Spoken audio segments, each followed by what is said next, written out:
Many of you will remember when Playboy Carti and his friend were arrested in the April Oh yeah, and then Jay helped them, bro. Helped them. I know. I already know about this part of though. 2020. After being pulled over for expired tags in his Lamborghini, the officers searched the vehicle and found 3 unspecified guns and 12 bags of illegal substances. But after they got taken to jail, Carti was pretty much let off free and released 24 hours later. And that was thanks to his friend, who took all the gun and the majority of the drug charges. This is Jalen Tucker. From a child Hollywood star to serving a hefty prison sentence, here is how he helped Carti form his opium label and also pretty much save Carti's career.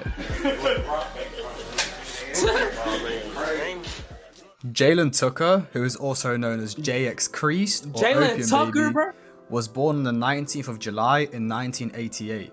Jalen was born in Columbia, South Carolina, but grew up in Atlanta, Georgia. Now, unlike many other people I've made videos on, where they're out trying to make their music or their brand blow up from the streets of Atlanta, Jay actually took a very different route. From 6 years old, Jay would be taking part in training and theatrical practices as a hobby. Basically, he was training to be an actor. And eventually, his mother took him and his brothers and moved to pursue Jay's acting career. His mother made the sacrifice of moving her whole family to Los Angeles in the hope of reaching Jay's dream. Hey, bruh, the easy way to go crazy on this film is, you want to start acting, get your shows on Netflix? Hey, go to Los Angeles, move to Los Angeles, bruh. Hey, your parents are going to be very proud. Like, bro, I'm telling you, bro. I'm telling you. And his mother believed in him. As she said, since he was a child, he's always had the natural ability to entertain. And since moving to LA, he's had a pretty successful career. He would feature in a couple of smaller shows and short films until he eventually got to play in one episode of the Disney show, Girl Meets World. Now, as he gained a little bit of more fame, he got to play in one episode of the Disney show, Girl Meets World. Dave, wow, bro. Wow, you see, just blows my mind, bro. I never knew that, bro. I'm speechless. I'm speechless. I didn't even know that.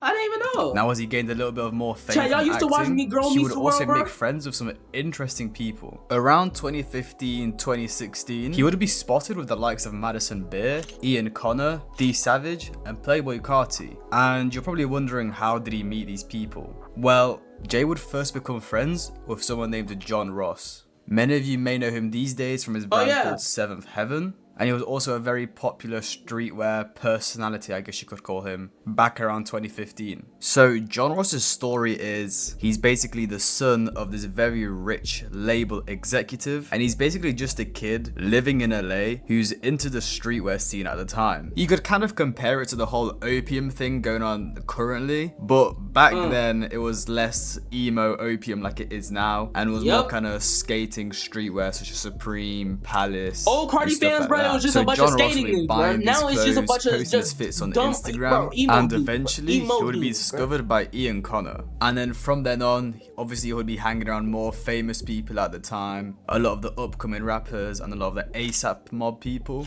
Now, I'm not exactly sure how John Ross and Jay actually became friends. My guess is they were just both teenagers into streetwear and just wanted a friend group to kind of do stuff with. Now, Jalen and John Ross would be spending a lot of time with Ian Connor, learning about streetwear and fashion, as at the time Ian Connor was working with the likes of Kanye West, Wiz Khalifa, and even at one point starred Kylie Jenner. And they would also be around Carti and a lot of the ASAP mob, where they would be in studio sessions and on music video shoots, learning how to best do it. And during this time, Carti and Jay became music video shoots, learning how to best do it. And during this time, Carti and Jay became super close friends. Jay even had an Instagram post with a picture of him and Carti, captioned "The Brothers Keepers." Now, moving closer to 2018, post with a picture of him and Carti, captioned "The Brothers." Nah, these are rare shit that no one knows. Rare shit that no one knows about, bro. No one knows these pics, bro. I know if you're a diehard Carti fan, you know, bro. Hey, I'm a diehard Carti fan, but I did not know about this. I seen this pic before for sure, but Nah, bro. I've never seen these pics before. This rare. Keepers. Now moving closer to 2018, Carti pretty much stopped hanging out with his friend group. He was no longer friends with Ian Connor, no longer friends with D Savage, and no longer friends with Uno the Activist. I actually couldn't find any real reasons. Apparently there was supposed beef, but there was nothing official. It was because, bro, one Carti, bro, moved to, New York with the ASAP mob because, bro, Rocky found him out, bro, from Bari, I think. Next thing you know, bro, the ASAP mob invited him to the New York, bro. Bro, out to New York, man, moved in with them, and you know they went straight from there, man. I remember. Hey, don't ask why. Hey, I'm just a diehard fan like y'all diehard fans with y'all favorite rappers. You feel me? But bro, yeah, that's what happened, bro. If y'all know what Splurge Gang is, bro, hey, you a real OG, bro. But yeah, bro, that's the shit that happened, bro. That's the shit that happened with Uno, Fonny and them, bro. That's why they stopped hanging out because of Carti, bro. Official. Yes, like he cool. Like don't get me wrong, Playboicarti is cool. He's fire. He makes good music. I'm a on him. And bro, out of this whole friend group, I'm pretty sure the only ones that really stuck around with Carti was Jay. Jay's last appearance as an actor would be in 2018 in the film Bad Tutor. As past 2018 is when the Opium label would begin to develop and Jay would play a big part in it. The Opium label would begin to form in 2019 as Carti did an interview with Culture Kings posted on the 15th of January in 2020 where he said he has been working on a label. Yeah. So right now what I'm trying to do is just expand. Getting ready to like put my label together. That's what's up. That's hard. But before we move on to all of that, I want to go over when Carti and Jay got pulled over with guns and drugs. So on the 3rd of April in 2020, Carti was driving his Lamborghini with Jay in the passenger seat. Carti was pulled over for expired tags, and the officer on the scene said that he smelled marijuana coming from the vehicle. So they ended up doing a search where they found a couple of guns and loads of illegal substances. Now, if you guys know, when there is a celebrity I remember that day that happened, around, bro. After Carti got out, my man, the man made like a first day out song, bro. At meh. You feel me? At meh.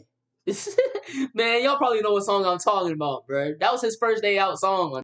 Of illegal stuff. Basically, their group is supposed to take all the charges, which is what happened here. Because after they both got arrested, Carti was literally released 24 hours later. I think he took some of the drug charges, but everything else went on to Jay. Jay was facing up to a maximum of 50 years in prison. But of course, he didn't do that. He only got around 6 months and then he was let off free. But obviously, this probably put a lot of... Wait, so you tell me Jay like took them 6 months, bro, and then he's free now?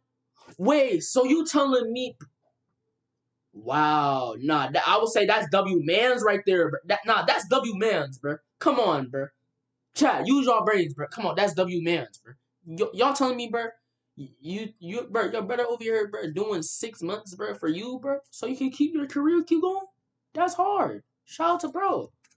So you telling me Jay did 6 months in that pint and then he got out? Oh, that's good though. That's good though. Shout out to him. Respect and trust into Jay from Carti's perspective, and it's probably one of the big reasons why he's still friends with him now. Because Carti cut off the majority of the people he used to know when he was still underground. During this time, as Carti was working on his music, is when Jay would work as an A&R, finding upcoming rappers, but also as a creative, helping Carti with the rollout of Whole Lotta Red. And as I mentioned before, during this 2015 to 2018 time frame, when Jay was hanging around in LA, hanging around with John Ross, Ian Connor, and a bunch of other famous people at the time, he was learning a lot from going to studio sessions and music video shoots. Meaning he had a lot of knowledge in the creative side of the hip hop scene, which is what made him very useful for the Opium label. Now, before I move on to the release of Whole Lotta Red and how Jay helped with the rollout, I want to first go over how he discovered Destroy Lonely.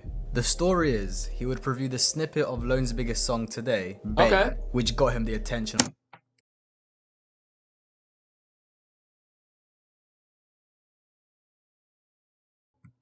of Opium fans. Jalen would then DM Lone saying that he liked his music, and so does Carti. Oh, wow. And soon Lone would receive a phone call from Carti himself, where he offered advice. He told Lone to keep his head straight because he has been in his position before. He then said anything to just help a young to keep going the right way and not crashing out and falling going left. After this, Destroy Lonely would attend a couple studio sessions with Carti to pretty much test him if he's the right fit for Opium.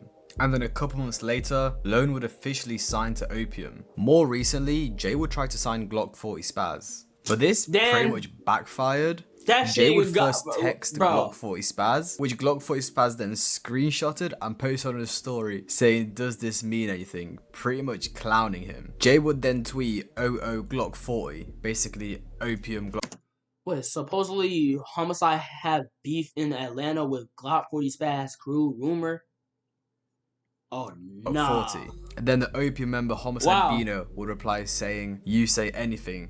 Again, basically clowning him that he's spreading misinformation.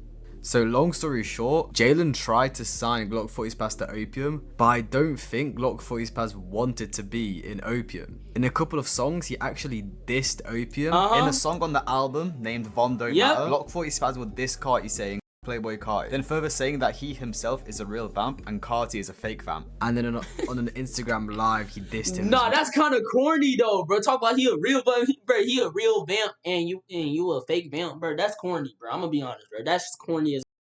12 can't stop. Playboy Carti. What the? Wow. Hey, I don't care about this, bro. Y'all know that, right? I still love Glock, bro, and I still love Carti, bro. Hey, bro, this has nothing to do with the music. You feel me? Hey, bro, I love both of their music, bro. Y'all be thinking too deep in. If you know what I'm trying to say, y'all be thinking too deep in, bro. I don't really see why Glock 40 Spaz did all of this. I know it's probably just for attention, but he could have easily signed to Opium, got the bag, got some sick lawyers to get him out of prison, but I guess he wanted the attention. So unfortunately for Jalen, he didn't manage to sign Glock 40 Spaz, but he did manage to sign Destroy Lonely, so I think that's a success. Now I want to move past Jalen's role as an A&R and move on to his role in the Whole Lotta Red rollout. So if you didn't know, Playboy Carti actually recorded the whole of Whole Lotta Red 2 weeks before it officially dropped. So to put it into perspective, he was trying to release his label and also trying to release a whole album. So you tell me this Carti was recording this damn Whole Lotta Red, bro, in December, bro, of 2020, and then he dropped it, bro. He was trying to drop that shit before the day on Christmas, bro. Which Christmas was on Friday. In December 2020. Yeah, I remember. Christmas was on Friday. I remember. Meaning he wasn't really bothered or had time to even promote the album. Now this is where Jay would take the lead on the rollout of Whole Lotta Red. Basically 2 months before the album dropped, it was Jay's role to pretty much tease the fans and build up as much hype as he could. Because Carti was going through the whole mysterious phase where nobody knew what the he was doing. So then the 2 months leading to the album, every time Jay would post a snippet or a picture, the fans would just go crazy. And I think Jay did a pretty good job. I think a lot of it is on Carti's side though, the whole mysterious thing, because if he wasn't mysterious, all the pictures and snippets wouldn't get as much hype. But I still think we have to give props to Jay and a lot of the Opium team for building up the hype for Whole Lotta Red. And also something I want to mention, Jay actually co-wrote Kid Cudi's verse on Metamorphosis, which he actually bragged about on Twitter, and it didn't end very well because he just ended up getting clowned because the song was terrible. And also, since I've got it on the screen now, I'm gonna go over everything else he said in the tweet. So he supposedly has 2 times platinum records for the first 2 beats he's ever made, but I actually couldn't find it registered anywhere on the billboards or on the records or anything. So I don't know what that's about. But then of course he mentioned the Kid Cudi verse, which of course I'm guessing is true because the verse was tragic. And then he also directed the MDMA video, but the video is literally just Ken and Lone standing in the woods, so I really don't know what that's about. And honestly guys, I'm gonna end it there. I feel like this video has gone for way too long already, like 10 minutes. Basically past this point, Jay just previews snippets, he hangs out with the Opium people. He also does the merch, he does like the Narcissist merch, and then also all those ones with like the mug shots. But yeah, that's it. He's pretty much an OG of Carti who stuck around and helped him promote the Opium label. Hope you guys enjoyed. Subscribe, like. I remember Carti took a fit pic of this fit, bro. I remember that IG post too. Man, I wish Carti, bro, post them archive posts, man. That shit would be good.